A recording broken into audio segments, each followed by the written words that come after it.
Hello everyone. तो यार आज के वीडियो में हम लोग देखो किस तरीके का क्वेश्चन करेंगे। ये question class 10th NCERT book chapter number 3 से लिया है ना। तो यहाँ पर देखो क्वेश्चन में क्या बोला है कि निम्न समीकरण युग्म को रैखिक समीकरणों के युग्म में बदलकर हल करो, है ना। अब देखो यहाँ पर एक समीकरण का युग्म दिया है। सबसे पहले हम लोग को इसको क्या करना है, रैखिक समीकरण के युग्म में बदलना है। देन उसके बाद हम इसको सॉल्व करेंगे, है ना। तो यहाँ पर देखो समीकरण दी हुई है, इसको हम लोग रैखिक समीकरणों में कैसे बदलते हैं। तो रैखिक समीकरण का स्टैंडर्ड फॉर्म आपको पता होगा, यानी कि व्यापक रूप। देखो यार यहाँ पर मैंने लिखा हुआ है कि दो चर x तथा y, है ना। जिस समीकरण में दो चर होंगे x तथा y होंगे, उसका रैखिक समीकरण युग्म का व्यापक रूप इस तरीके से होगा। देखो यहाँ पर लिखा है कि a1 into x plus b1 into y plus c1 equal to 0, और यहाँ पर दिया है a2x plus b2y plus c2 equal to 0, है ना। तो यहाँ पर लिखा हुआ है कि जहां पर a1 b1 c1 a2 b2 c2 ये सभी एक वास्तविक संख्या है हमारे पास, है ना। तो ये होता है एक स्टैंडर्ड फॉर्म, एक दो चर वाले रैखिक समीकरण युग्म का एक स्टैंडर्ड फॉर्म होता है। तो सबसे पहले हमको इस फॉर्म में बनाना है इस क्वेश्चन को, है ना। तो यहाँ पर देखो इसको हम लोग कैसे बनाएंगे हम, तो यहाँ पर देखो हम लोग इसके सॉल्यूशन में चलते हैं। तो यहाँ पर हम लोग सॉल्यूशन करेंगे, है ना। सॉल्यूशन में देखो क्या है, सबसे पहले इन दोनों समीकरणों को हमको रैखिक समीकरण कैसे बनाना है उसको देखेंगे। तो आप लोग को देखो क्वेश्चन में दो मतलब एक युग्म दे रखा है, तो इसको सबसे पहले हम लोग क्या करेंगे, समीकरण 1 मानेंगे और इसको मानेंगे समीकरण 2, है ना। इस तरीके से हम लोग इनको नाम दे देंगे। उसके बाद हम लोग क्या करेंगे, देखो यहाँ पर मैं इसको ऐसे लिख सकता हूँ 5 इंटू 1 अपॉन x माइनस 1, ये आपको समझाने के लिए, है ना। ये वाली लाइन मतलब कि अगर मैं 5 के 1 से गुणा करूंगा तो मेरे पास तो यही आने वाला है ना।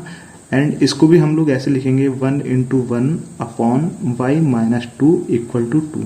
अब नीचे वाली समीकरण को भी हम लोग ऐसे लिखेंगे जैसे मैंने इसको लिखा है, यानी कि 6 इंटू 1 अपॉन x माइनस 1, है ना। एंड इसको लिखेंगे, माइनस का चिन्ह लगाएंगे यहाँ पर, और इसको लिखेंगे 3 इंटू 1 अपॉन वाई माइनस 2। इस तरीके से हम लोग इसको लिखेंगे एंड इक्वल टू में 1। अब क्या आप लोग देख सकते हो कि देखो दोनों इक्वेशन जो है, इक्वेशन 1 और 2 में 1 अपॉन एक्स यहाँ पर भी है और 1 अपॉन एक्स माइनस 1 यहाँ पर भी है और 1 अपॉन वाई माइनस 2 यहाँ पर भी है, तो 1 अपॉन वाई माइनस 2 यहाँ पर भी है। इस तरीके से आपको क्वेश्चन है ना। तो क्या मैं देखो इसको लेट कर सकता हूँ, यानी कि हम लोग करेंगे माना 1 upon x minus 1 equal to, इसको कोई भी एक्स मुझको ए मानना है, बी मानना है, सी मानना है, कुछ भी मान लो, है ना। तो मैं इसको क्या करूंगा, ए मानता हूँ। और ऐसे इसी प्रकार से हम लोग क्या करेंगे, 1 अपॉन वाई माइनस 2 को भी हम लोग क्या मानेंगे, बी मान लेंगे। मतलब कि मैंने इन दोनों को क्या मान लिया, ए और बी मान लिया। तो अब मैं क्या कर सकता हूँ, इसके स्थान पर ए रख सकता हूँ ना। जब मैंने इसको माना है तो ऑब्वियसली मैं इसके स्थान पर ए रख सकता हूँ और इसके स्थान पर बी रख सकता हूँ, है ना। तो हम लोग क्या करेंगे, इसके स्थान पर यही रखेंगे, यानी कि 5, और यहाँ पर 1 अपॉन एक्स माइनस 1 मैंने क्या माना है, ए माना है, तो यहाँ पर लिखो 5a एंड प्लस यहाँ पर देखो मैंने 1 अपॉन वाई माइनस 2 को क्या माना है, बी माना है, तो यहाँ पर लिखो बी, है ना। तो इक्वल टू 2, है ना। इस तरीके से हो जाएगा। एंड इसी तरीके से हम लोग इक्वेशन नंबर 2 में भी करेंगे, यानी कि 6a एंड माइनस 3b और इक्वल टू में यानी कि 1। अब देखो दो समीकरण बन चुके हैं, यानी कि एक रैखिक समीकरण का युग्म बन चुका है। अगर मैं इस 2 को इधर लिया हूं तो, है ना, एक स्टैंडर्ड फॉर्म बन चुकी है रैखिक समीकरण की। तो हम लोग क्या करेंगे, इनको ना नाम दे दो, समीकरण 3 एंड समीकरण 4, है ना। इस तरीके से आप लोग इसको नाम दे दो बहुत प्यार से, है ना। अब हम लोग क्या करेंगे, आप लोग को मैंने 2 विधि सिखा चुका हूं मैं आप लोग को, कि एक वर्ज्य गुणनखंड विधि, एक विलोपन विधि, एक प्रतिस्थापन विधि। तो जो भी आपको अच्छा लगे ना, उससे आप लोग इन समीकरण की वैल्यू निकाल लो, यानी कि ए और बी की आप लोग वैल्यू निकाल लो। तो हम लोग क्या करेंगे, विलोपन विधि से, यहाँ पर लिख दूंगा मैं विलोपन विधि से, विलोपन विधि से हल करने पर, है ना। इस तरीके से लिख देंगे हम लोग हल करने पर। तो यहाँ पर लिखेंगे विलोपन विधि से मैं इसको हल करूंगा, तो यानी कि मैं इक्वेशंस को उतारूंगा सबसे पहले, जो कि दे रखा है 5a plus 1b and equal to में 2 दे रखा है, एंड यहाँ पर दे रखा है 6a minus 3b and equal to में 1 दे रखा है। इसका नाम है समीकरण 3 और इसका नाम है समीकरण नंबर 4, है ना। अब मैंने आप लोग को क्या बताया था विलोपन विधि में, कि आपको एक चर को काटना है, यानी कि एक जो वेरिएबल होगा, जैसे a या b 2 वेरिएबल दे रखे हैं दोनों इक्वेशन में, तो आप लोग अगर b के स्थान पर यहाँ पर 3 बना लो या 3 के स्थान पर यहाँ पर 1 बना लो, तो ये क्या होगा, आपस में कैंसिल हो जाएगा, है ना, जोड़ने पर या घटाने पर। तो हमारे पास कौन सा वेरिएबल बचेगा, सिंपल से a बचेगा। अगर मैं इसको जोड़ दूंगा तो मेरी a की वैल्यू आ जाएगी। तो मैं क्या करूंगा, देखो यहाँ पर एक सा गुणांक बनाने के लिए b का, है ना।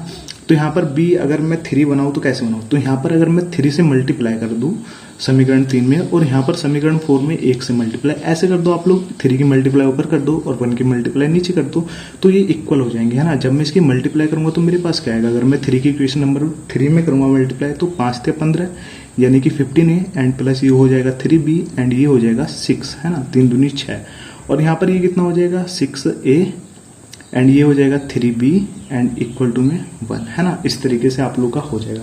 आप लोग क्या करो, इसको भी समीकरण आगे कुछ भी नाम दे दो, है ना। जैसे इसको दे दो समीकरण नंबर 5 एंड इसको दे दो समीकरण नंबर 3 नाम, है ना। इस तरीके से अब आप लोग क्या करोगे, देखो यहाँ पर माइनस का चिन्ह है, यहाँ पर प्लस का चिन्ह है ना।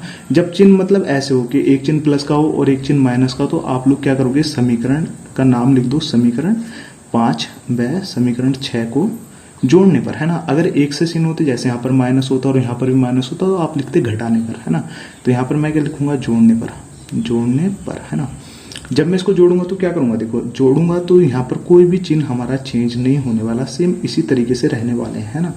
वो घटाने में होता है, अगर मैं घटाता तो मेरे जो नीचे वाला जो इक्वेशन है ये वाला, इसके चिन्ह हो जाते, जैसे प्लस का है तो ये माइनस का हो जाता, और ये माइनस का है तो ये प्लस का, और ये प्लस का है तो ये माइनस का, है ना। घटाने पर ये होता, बट जोड़ने पर कुछ नहीं होगा। सिंपल से एक लाइन खींचू और इन दोनों को आपस में काट दो, है ना। तो बी वाला जो वेरिएबल था हमारा, है ना, तो वो आपस में कट चुके हैं। तो हमारे पास क्या बचा, ए वाला बचा। अब ए वाला मैंने क्या बोला था, जोड़ने पर लिखा था, तो इन दोनों को आपस में ऐड कर लो। 15 और 6 कितने होते हैं, यानी कि 21 ए एंड इक्वल टू में ये तो कैंसिल हो जाएगा, यहाँ पर तो कुछ नहीं आएगा, और यहाँ पर 6 है और यहाँ पर 1 है, तो 6 और 1 कितने होते हैं, 7 होते हैं।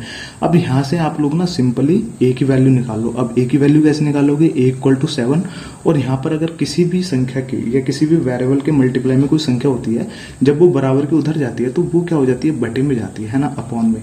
अब यहाँ से 7 से कितनी बार कट जाएगा, ये 3 बार कट जाएगा, यानी कि 7 × 7 और 7 × 21। तो ए की जो वैल्यू आएगी वो मेरे पास आएगी 1/3। मेरे पास ए की वैल्यू आ गई 1/3। अब मैं क्या करूंगा, ए का मान किसी भी समीकरण में रख दूंगा। जैसे यहाँ पर मान जो आप रखोगे ना, वो समीकरण इस वाली में रखना, 3 और 4 वाले समीकरण में, इस वाली इक्वेशन में मत रखना, क्योंकि यहाँ पर तो हमने गुणा करके ये वाली इक्वेशन बनाई है, तो यहाँ पर तो हम रख नहीं सकते। तो आप लोग जो मान रखोगे वो इक्वेशन नंबर 3 में रखोगे या इक्वेशन नंबर 4 में रखोगे, है ना। तो हम लोग क्या करते हैं, ए का मान समीकरण यहाँ पर लिख देंगे समीकरण 3 में रखने पर, है ना। इस तरीके से आप लोग लिख दोगे। तो समीकरण 3 क्या दे रखी है, 5, है ना, 5a। तो और a का जो मान आया मेरा 1/3 आया, तो a की जगह मैंने सिंपली 1/3 रख लिया, एंड यहाँ पर क्या बचा, 1v एंड इक्वल टू में 2। यहाँ पर इसको आपस में कैलकुलेट करो तो यहाँ पर 5/3 आ जाएगा, और यहाँ पर आएगा 1v एंड इक्वल टू 2। तो यहाँ से b की वैल्यू निकालो, यहाँ पर देखो b रह जाएगा और यहाँ पर 2, और यहाँ पर ये वाली संख्या प्लस की है, तो इधर जाके क्या हो जाएगी, माइनस की 5/3। और यहाँ से हम लोग क्या करेंगे, सिंपली b का मान निकालेंगे। तो यहाँ पर हम लोग करेंगे इसको, मैं इस तरीके से लाइन खींच देता हूँ यहाँ पर। तो यहाँ पर देखो क्या होगा, b इक्वल टू, अब यहाँ पे इसका एलसीएम लो, तो यहाँ पर एलसीएम 3 आएगा, और इधर क्या हो जाएगा, 3 दूनी 6, तो यहाँ पर 6 माइनस और ये हो जाएगा 5। तो एलसीएम तो सबके लेना आता होगा, है ना। और b का जो वैल्यू आएगी वो कितनी आएगी, 6 में से 5 जाएगा तो 1 बचेगा, एंड यहाँ पर हो जाएगा 3। तो यहाँ पर देखो मेरा a और b का मान आसानी से आ चुका है ना। अब हम लोग नेक्स्ट पेज पे देखेंगे क्या करते हैं। तो बच्चों यहाँ पर देखो, मेरी जो a की जो वैल्यू आई थी वो आई थी 1/3, एंड इसी तरीके से मेरी b की जो वैल्यू आई थी, यानी कि b की जो वैल्यू दे रखी है 1/3 दे रखी है ना। तो b की वैल्यू भी 1/3 आई थी। अब हम लोगों ने क्या करा था, यहाँ पे इस लाइन को देखो कि मैंने क्या लेट करा था कि 1/x-1 को a माना था, और b को क्या माना था, 1/y-2 को b माना था, है ना। तो हम लोग क्या करेंगे, सिंपल यहाँ पे एक लाइन लिखेंगे, a तथा b का मान रखने पर, a तथा b का मान रखने पर, है ना, जो भी हमने माना था उसको रख देंगे। तो यहाँ पर देखो क्या है, ये a इक्वल टू 1/3 है, तो यहाँ पर अगर मैं a का मान रखूंगा, यानी कि a का मान क्या है, 1/x-1 एंड इक्वल टू में 1/3, है ना, इसी तरीके से, है ना। अब यहाँ पर मैं क्या करूंगा, इसकी तिरछी मल्टीप्लाई करूंगा और इसको सॉल्व करूंगा। देखो यहाँ पर 3 ऊपर जाएगा और ये वाला इस वाले 1 की मल्टीप्लाई में जाएगा, यानी कि x-1, और मैं क्या करूंगा, इस 1 को ना इस बराबर के इधर ले जाऊंगा। तो 3 और ये 1 प्लस का है, माइनस का है, तो इधर आके प्लस का हो जाएगा ये, और इधर बचेगा हमारा x, और 3 और 1 कितने होते हैं, 4 होते हैं, और x की जो वैल्यू आएगी वो आएगी 4, है ना। हमको ये तो निकालना था, वेरिएबल की वैल्यू निकालते हैं हम लोग युग्म वाले समीकरण में। अब यहाँ पर इसी तरीके से देखो, हम लोग का क्या था कि v की वैल्यू क्या थी, हम लोग की 3 थी, तो हम लोग को b का भी मान रखना पड़ेगा। तो b का मान क्या माना था मैंने, 1/y-2। तो b का मान रखो यहाँ पे 1/y-2 एंड इक्वल टू में 1/3। सेम इसी तरीके से यहाँ पर भी तिरछी मल्टीप्लाई करो और इसको आगे सॉल्व करो। तो यहाँ पर तो ये 3 चला जाएगा 1 की मल्टीप्लाई में, और 1 की मल्टीप्लाई में ये चला जाएगा y-2, और यहाँ पर 3 और 2 को अपने पास बुला लो, यानी कि बराबर के इधर। तो माइनस का है तो इधर किसका हो जाएगा, ये प्लस का, तो इधर कितना बचेगा, y बचेगा, और y इक्वल टू क्या हो जाएगा, मेरा हो जाएगा 5। तो हम लोग का y की वैल्यू कितनी आ जाएगी, 5 आ जाएगी, और x की वैल्यू हम लोगों ने 4 निकाली थी। तो देखो यार क्वेश्चन क्या था कि यहाँ पर देखो यहाँ पर देखो आप लोग का क्वेश्चन था कि निम्न रैखिक समीकरण युग्म को रैखिक समीकरण युग्म में बदलकर हल करो, है ना। तो हम लोग को एक्स और वाई की वैल्यू निकालनी होती है ऑब्वियसली, है ना। तो हम लोगों ने इसको सिंपल करने के लिए क्या करा कि इसको इस तरीके से लिखा, इस फॉर्मेट में, है ना। और फिर मैंने क्या किया कि इसको ना इतने वाले हिस्से को और इसके इतने वाले हिस्से को समीकरण के मैंने मान लिया कुछ एक छोटा सा एक मतलब कि एक वेरिएबल मान लिया, जैसे ए और बी, या फिर आप कुछ भी मान सकते हो, तो P Q R S T U V, जो आपका मन करे वो मान लेना, है ना। ये मैंने सॉल्व करने के लिए माना था।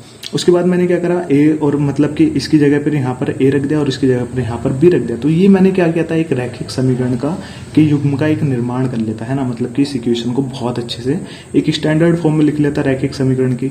अब मैंने यहाँ पर क्या करा था कि यहाँ पर इसको ब्लोपन विधि से हल करना सब लोग जानते हो, तो मैंने सेम ब्लोपन विधि का यूज किया और यहाँ पे ए और बी की वैल्यू निकाली। तो यहाँ पर हम लोग का ए और बी दे रखा था वेरिएबल, जो भी हम लोग का वेरिएबल देता है हम लोग उसकी वैल्यू निकालते हैं ब्लोपन विधि में। तो यहाँ पर मैंने ए और बी की वैल्यू निकाली थी।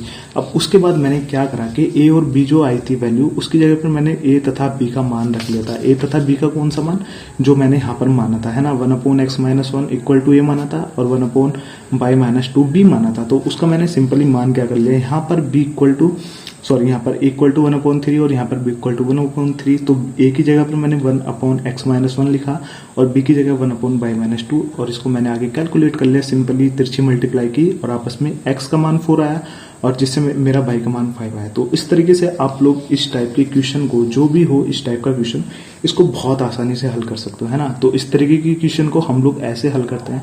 तो आई होप आप लोग को ये वाला वीडियो बहुत अच्छे से समझ में आया होगा। एंड अगर वीडियो अच्छा लगा हो तो यार इसको ज़्यादा से ज़्यादा शेयर करना एंड लाइक एंड सब्सक्राइब जरूर से कर देना। एंड मिलते हैं नेक्स्ट वीडियो में, तब तक के लिए बाय बाय।